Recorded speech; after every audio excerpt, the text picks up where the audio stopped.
Fortín Boquerón, Paraguay Productivo, trayéndoles testimonios, imágenes de lo que es el 92 aniversario, una fecha clave para la República del Paraguay. Fíjense, si no recuperábamos el Chaco paraguayo, gran parte de la producción paraguaya no se podía dar. Así que hoy Paraguay Productivo les acompaña con testimonios, con muchas novedades desde el Fortín Boquerón.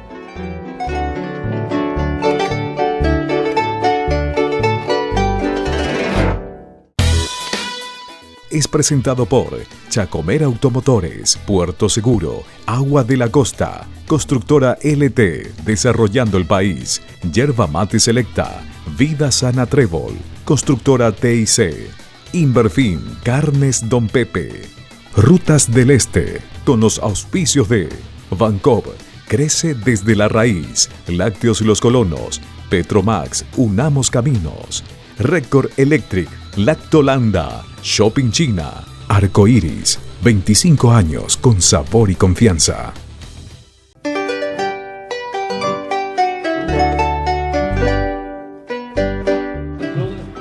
Hoy en el Fortín Boquerón y estamos con un protagonista del rescate de nuestra historia y puesta en valor de los sitios históricos de la Guerra del Chaco. General de división ya, ¿verdad? Sí, así. General de división Roberto Olmedo, un gusto enorme tenerte aquí en el Fortín Boquerón. Y queremos que nos relates un poco qué pasó. Estamos acá en este sitio sagrado de la Guerra del Chaco y hoy es el día en el cual, bueno, el feriado trasladado permite que hoy podamos disfrutar de este lugar. Así mismo, doctor, la verdad que es un honor estar en este sitio emblemático en donde el ejército paraguayo puso a prueba su capacidad. Ajá. Porque había un descreimiento de que si el ejército podría lograr la victoria aquí en este fortín. Si nos remontamos un poco a la historia, esto es consecuencia de otro episodio. La guerra realmente dicen que empezó unos 2 o 3 meses antes de la batalla de Boquerón. Sí, de hecho que un conflicto armado se da después de agotar varias instancias diplomáticas. Y una de las instancias, digamos, que caldeó los ánimos fue aquel el fallo arbitral del presidente norteamericano Rutherford Hayes, en donde él falla a favor del Paraguay como legítimo propietario del terreno el 12 de noviembre de 1878. Sí. Inmediatamente eso eleva los ánimos, digamos, entre ambos países amigos y se firma el primer tratado, el Tratado de Cúquijarro en 1879. Menciono esto para que sepamos y midamos, digamos, cuánto tiempo duró ya la parte, digamos, diplomática. Después fueron en 1887, otro tratado, 1894 y 1907 el último tratado, el Tratado Soler-Pinilla, que gracias al tino de aquellos congresistas no se ratificaron. ¿Por qué? O sea, se aprobó a nivel ejecutivo, pero al ir al Congreso no se ratificaron esos tratados. Así mismo. O sea, no entraron en vigencia nunca. No entraron en vigencia nunca y es gracias a ello entonces que ya de entrada no perdíamos gran parte de nuestro territorio. O sea, esos tratados hacían que perdíamos mucho territorio. Sí, en esos tratados establecían inclusive ya cedíamos demasiado terreno. Es más, esa parte de esos terrenos que cedíamos iban a ser sometidos a arbitraje, lo cual iba a ser una pérdida mayor si es que el arbitraje fallaba, así como falló a favor nuestro, podían fallar en contra nuestra también. Entonces, las consecuencias pudieron haber sido más trágicas. Pero en el desarrollo, digamos, de los acontecimientos y de aquellos antecedentes, ocurre el hecho de Rojas Silva en 1927, el 25 de febrero, donde fue asesinado Rojas Silva. Inmediatamente esto tuvo su consecuencia de la movilización de todo el pueblo paraguayo prácticamente en 1928. Pero tengamos presente que el Paraguay no estaba en condiciones bélicas de hacer frente, digamos, a Bolivia. Recordemos que el Paraguay en 1927, a través de un decreto reservado, el presidente Eligio Ayala manda confeccionar 10.000 fusiles Mauser, modelos paraguayos, en la fábrica de Oviedo de España. Asimismo, también el capitán José Bozano, corrió con la construcción de aquellos 2 cañoneros que llegarían recién en 1931. No estábamos preparados. No estábamos, entonces es bueno señalar eso. A pesar de que aquellos incidentes se ocasionaban en el Paraguay, no podía dar una respuesta firme, digamos, hasta semejante agresión. Ya en 1931 se descubre la laguna Pitiantuta, con el general Juan Belayes, el capitán Basilio Serebriakov y el teniente Alejandro von Einstein, quienes eran voluntarios rusos. Además de ello, estaba integrado esta patrulla por el teniente Hermes Aguirre, sí, y 20 indígenas de la parcialidad Chamacoco. Ellos fueron los que descubrieron esta laguna, y a orilla de esta laguna, el 15 de junio del 31, digamos, se funda el fortín Carlos Antonio López. Un año exactamente después, el 15 de junio de 1932, tropas bolivianas al mando del mayor Óscar Moscoso atacan el fortín Carlos Antonio López, más conocido como Pitiantuta. Y digamos, muere el cabo primero Olivorio Talavera, y otros soldados que ya estaban despiertos a primeras horas pueden escapar y van a dar información al comandante de la primera división de infantería, que era el entonces teniente coronel José Félix Estigarribia, quien ordena la inmediata recuperación del fortín, y fue así que el 16 de julio de 1932 se recupera el fortín Carlos Antonio López, y en represalia Bolivia toma los fortines Corrales, Toledo y Boquerón. Eso fue el 16 de julio del 32. Recuperamos nosotros. Recuperamos Pitiantuta, o el fortín Carlos Antonio López. Entonces, ese fin de mes, o sea, hasta ese fin de mes, esos siguientes 2 semanas, Bolivia toma 3 fortines: Toledo, Corrales, Toledo y Boquerón. El 26, el 27, 28 y 31 de julio respectivamente, ¿verdad?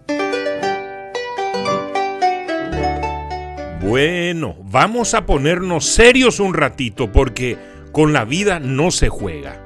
A todos los amigos que usan moto, incluso a los motocarros, usen a casco, chaleco reflectivo y respeten las señales de tránsito. Recuerden que la moto no tiene paragolpe y en el momento menos pensado puede pasar lo peor.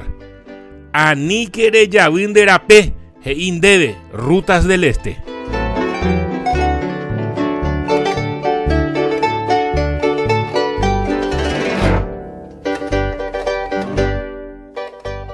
¿Y ahí qué hace Paraguay para recuperar este fortín? Y ahí ya prácticamente lo de Pitiantuta fue la chispa que encendió la hoguera, ¿verdad? Ahí empezó la guerra, podemos decir. Sí, con eso se inició. Se decreta la movilización general del pueblo paraguayo el 2 de agosto. El 15 asume Eusebio Ayala la presidencia, 15 de agosto. El 24 de agosto se crea el primer cuerpo de ejército bajo el mando del teniente coronel José Félix Estigarribia, con 2 divisiones de infantería. Ante este nombramiento, Estigarribia ya ordena la concentración de todas las tropas en Isla Poí. Y el 5 de septiembre lanza su orden de operaciones. El 7 de septiembre inicia la marcha de Isla Poí, llegando en la noche del 8 de septiembre. Esta picada recta que va de Isla Poí hasta acá. 60 kilómetros. Aproximadamente 60 kilómetros de distancia. Y llegan acá al borde de este fortín, acá en las afueras, el 9. El 8. El 8 ya llega. El 8. Y a partir del 9, a primeras horas, se inicia entonces la batalla de Boquerón, culminando el 29 de septiembre, digamos, de 1932 con la victoria. Pero de hecho que durante todos estos 20 días ocurrieron muchas cosas. Este fortín estaba fuertemente apertrechado, o sea, estaba rodeado de trincheras, de posiciones defensivas. Sí. Habían 3 líneas defensivas. 3 líneas. 3 líneas sucesivas que tenían que romper. Pero tremenda seguridad. Tremenda seguridad. Bien, digamos, atrincherados estaban aquí los bolivianos. Y en un momento dado, los primeros ataques fueron realmente desastrosos para nuestro ejército. Perdimos muchas vidas. Hombres, muchas vidas, sí, porque se hicieron ataques frontales. Es por a eso cuerpo también, gentil, así en ese espartillar que hay acá enfrente. Así mismo. Y a consecuencia de eso, realmente se perdieron muchas vidas. Y ahí por eso se le dice la batalla de escuela, porque ahí aprendió el mariscal y bueno, dijo, acá tenemos que tomar otro tipo de estrategia. Así mismo, cambió el empleo táctico del primer cuerpo de ejército y comenzaron a hacer el corralito, más conocido como envolvimiento, ¿verdad? Para cerrarle a las tropas y no recibir, digamos, ningún abastecimiento, lo cual ese objetivo fue conquistado recién en el 29. Un ataque frontal generalmente se realiza para obtener resultados rápidos. Sin embargo, el corralito hacía aislarle, más o menos sofocarle a ese enemigo que estaba acorralado sin recibir. Y fue lo que ocurrió. Al no recibir ellos ninguna logística, no tenían agua. El agua aquí de la laguna ya estaba todo contaminada. Ya no tenían agua que beber. Inclusive en un momento dado quisieron hacer el aprovisionamiento aéreo. Sin embargo, no cayeron dentro del fortín, cayeron, y los paraguayos prácticamente habían utilizado otra de esas, digamos, barras de hielo que habían sido lanzados. Aquel 17 de septiembre también, porque el ejército fue recompletando, llega a participar en las operaciones el RI-6 Boquerón. El RI-6 Boquerón, digamos, encuadraba a la entonces Escuela Mariscal, Escuela Militar Mariscal Francisco Solano López. Entonces, en aquella ocasión, los cadetes de la Escuela Militar habían formado diferentes batallones para la recuperación de este fortín. Cabe señalar de que una de aquellas frases pronunciadas por uno de los cadetes, Carlos Sisa: nidos de ametralladoras impiden mi avance, ordeno al asalto, viva el Paraguay hasta vencer o morir. Y quedó abrazado digamos, a la ametralladora enemiga en este sector. Murió ahí.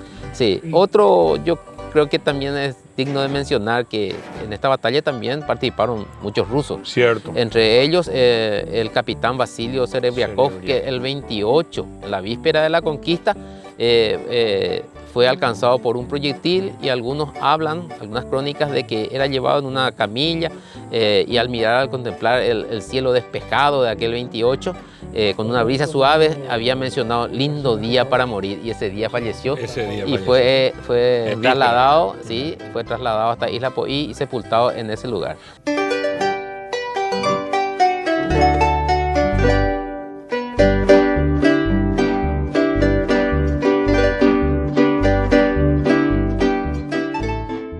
Bueno, ¿cómo fue ese día, 29 de septiembre? Ese 29 de septiembre, digamos, se habían ya los días anteriores rotos dos posiciones defensivas, y ese 29 automáticamente ya estaba como para dar el ataque final. Y prácticamente antes de iniciar, digamos, los paraguayos observan que pañuelos blancos, banderas blancas, acá en el fortín. Aquí en el fortín, flameando en señal de que estaban capitulando. Y donde el teniente coronel Marzana se presenta a capitular, ¿verdad? Y bueno, con eso se dio el cese de 20 días de conflicto acá. Rezan las crónicas de que aquellos bolivianos que heroicamente resistieron en este lugar, porque cabe señalar, bien lo dice Estigarribia, que habían luchado no solamente contra un enemigo hostil, con un enemigo tenaz, sino que también contra una naturaleza hostil. Y la naturaleza aquí le afectó mucho a aquellos bolivianos que estuvieron, la falta de agua, todo. Digamos, todo lo que tenían en contra ocasionó de que ellos salgan totalmente desnutridos, deshidratados, esqueléticos prácticamente de acá. La victoria de Boquerón ese 29 de septiembre de 1932 marcó un antes y un después en la guerra. A partir de ahí es otra la dinámica. Asimismo, tengamos presente de que no había credibilidad en el ejército en aquel entonces, porque veníamos de la guerra de la Triple Alianza. Sí. En donde hemos tenido un fracaso, ¿verdad? Y es más, inclusive la intención estratégica del comando del entonces era defender sobre el río Paraguay, lo cual Estigarribia, digamos, no compartía.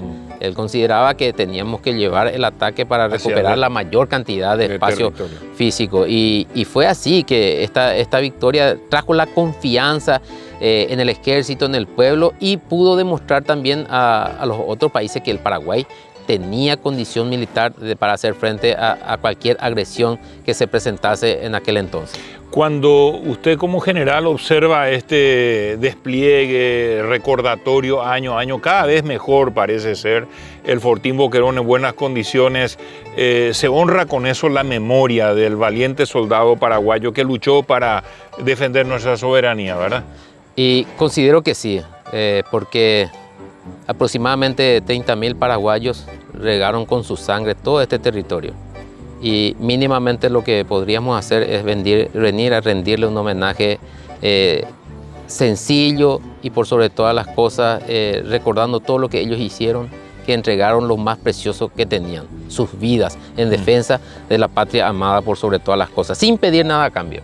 92 años han pasado de aquella heroica, épica victoria, retoma del Fortín Boquerón en ese caso, y bueno, a partir de ahí el ejército paraguayo, 3 años más de lucha prácticamente hasta terminar la guerra. Y bueno, general, es momento de que estas generaciones valoren aquel sacrificio y recuerden siempre a esos gestores, y eso nos inspire a hacer nuestra tarea en nuestros tiempos. Asimismo, yo creo que es un compromiso moral nuestro de tener que rendirles siempre el homenaje que se merecen, porque realmente en este territorio inhóspito, conocido como el infierno verde, ellos han entregado, como había mencionado ya, lo mejor que tenían, sus vidas en defensa de nuestra integridad territorial, de nuestra soberanía. Entonces, yo creo que es lo mínimo que podemos hacer. Muy bien, general. El evento este año contó con una novedad, un concurso de historia para los estudiantes de colegios de Boquerón, y creo que se le entregó muchas preguntas y fuiste jurado de eso. ¿Qué tal esa participación? Y realmente me siento muy honrado de formar parte del jurado, y honrado porque vimos a chicos que se prepararon pero de forma excelente. Al final quedaron 5 chicos de diferentes instituciones educativas y que hasta no pudieron vencerse, no hubo vencedores ni vencidos. Y se tuvo que llevar a una votación a un sorteo, sí, para que salga el primero o el segundo, pero todos fueron ganadores. Realmente me quedé impresionado por el amplio conocimiento que tenían con respecto a todas las preguntas que se le hacían. Estos 5 chicos respondieron totalmente. Hubieron algunos que respondieron a media y fueron eliminados, pero estos 5 chicos realmente... No la pifiaron. No la pifiaron. Bueno, y eso es importante. Interesantes premios que la gente también con eso motivó a los chicos para competir a los colegios. Pero yo creo que esto ya va a ser tradición también aquí en los festejos de Boquerón, para que las generaciones actuales incorporen el conocimiento de la historia en el día a día. Y yo creo que lo fundamental es conocer nuestra historia, porque no podemos amar lo que no conocemos. ¿Y cómo vamos a amar nuestro país si es que no conocemos su historia? De todo lo que hicieron nuestros antepasados, sean estos varones o mujeres, ¿verdad?, que entregaron todo de sí para darnos una patria libre, soberana e independiente. Muchas gracias, general, por su tiempo. Gracias a usted, doctor, por la invitación, y estamos siempre a las órdenes. También agradecer al señor ministro de Defensa Nacional, general de Ejército retirado, Óscar Luis González Cañete, por permitirme estar aquí en este fortín y compartir con ustedes este espacio. Ha sido todo por hoy desde Paraguay Productivo. Hasta la próxima edición, día histórico que recordamos la victoria de Boquerón. Desde aquí, desde el Fortín, Paraguay Productivo con ustedes. Paraguay Productivo fue presentado por Chacomera Automotores, Puerto Seguro, Agua de la Costa, Constructora LT, Desarrollando el País, Yerba Mate Selecta, Vida Sana Trébol, Constructora TIC, Inverfin, Carnes Don Pepe, Rutas del Este. Con los auspicios de Bancov, crece desde la raíz, Lácteos Los Colonos, Petromax, unamos caminos, Record Electric, Lactolanda, Shopping China, Arcoiris, 25 años con sabor y confianza.